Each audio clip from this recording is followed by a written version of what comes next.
everyone, it's Laura, and today I have the most bizarre book review for you, completely out of season, but I have A Nightmare Before Kissmas. So why did I read this book in June, of all times?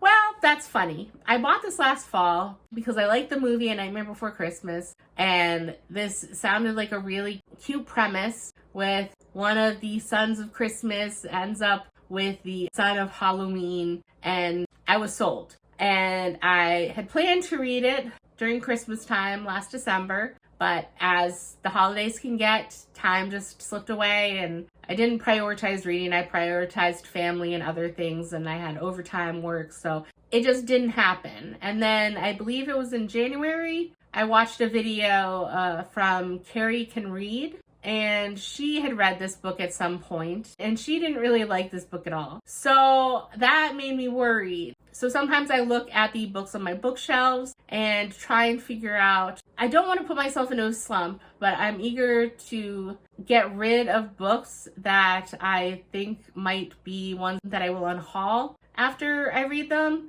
So I looked, and it had an audiobook on Libby, but there was quite a hold for it. And so I did the math at the time from the Libby estimate, and of course, those are really hit or miss. I've learned that I can't trust the hold estimates. It came up about the 10th of June, I want to say, that it was ready to borrow. So I could have tried to defer it, but there were other people waiting, and I don't know when it would have looped back to me, and it wasn't an extremely long audiobook, so I just figured I'd give it a listen. And then I actually really liked this book. It was really cute. The book wasn't perfect by any means. I could see what Carrie was talking about, but the romance completely won me over. So all of that to say, this book is about Nicholas, who goes by the nickname Cole Claus, and he is one of the two sons of the current Santa. And in this world, the world building is a little funky to me. That's the part that I don't really buy into or like about this book.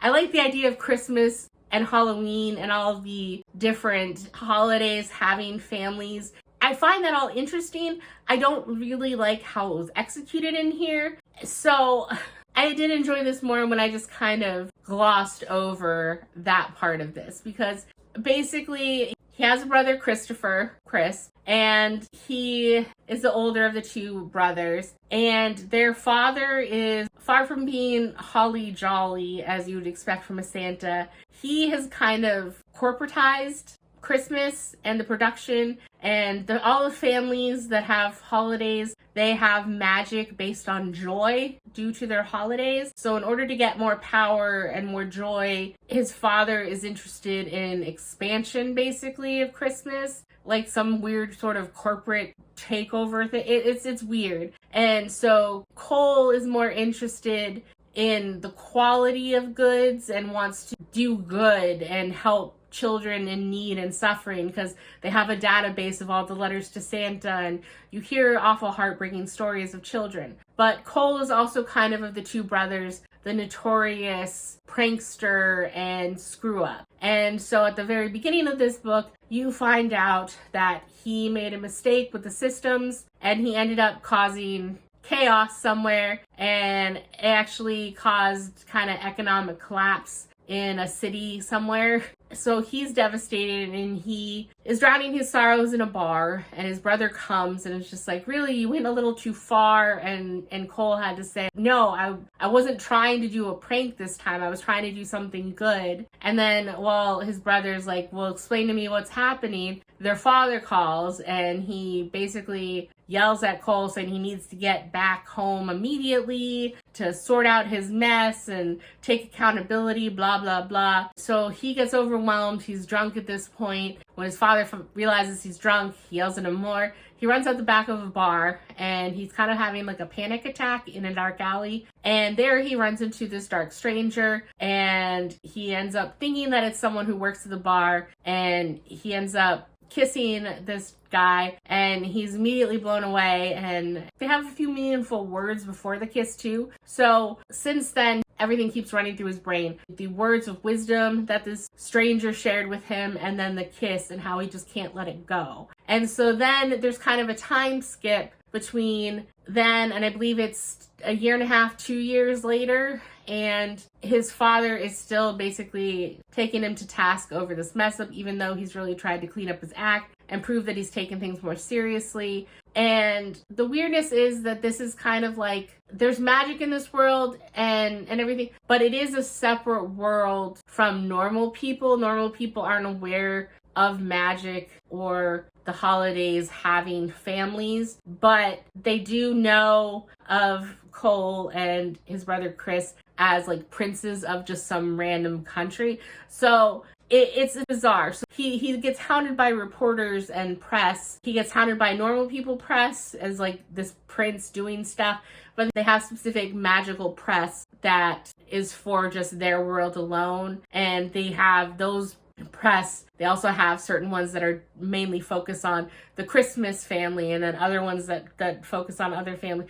So that's again the weird world building that I don't understand the logistics, and I just choose not to think about it too much because it gets a little weird. But anyway, he is basically then strong-armed into this weird alliance with one of the daughters of Easter, where they're supposed to marry. She is Iris, and she is basically his best friend. And they love each other, but not in any way romantic. And neither of them want the marriage, but neither of them can think of an easy way out of it. And then the fall holidays send some representatives saying that they don't like how Christmas is trying to form an alliance with Easter and consolidate powers, and that could disrupt some sort of balance. So then Cole's father, the Santa, he says, all right, fine, well then you can send someone to try and woo Iris and vie for her hand too, even though it's basically kind of completely all for show. And who shows up? The handsome stranger he kissed in the alleyway. Turns out he is also a magical person. He is Hex Hollow, the heir to the Halloween family. So while they're both supposed to be wooing Iris and have all these public engagements and activities, and they have press around them all the time, they end up falling for each other. And I just love them together, and I love their romance. So despite the entire setup sounding so absurd and the world building being so weird and bizarre, like the corporatization of Christmas, the consolidation of power between ruling holiday, like it's just so bizarre. But the development of the relationship between Hex and Cole, how Cole immediately clocks him, didn't know that he was the heir to Halloween, and Hex is guarded around him and seems almost standoffish and somewhat a little rude sometimes, which Cole doesn't understand. If anything, he's hurt about, why is Hex treating me this way when I haven't been able to stop thinking about him and our kiss over the last 2 years?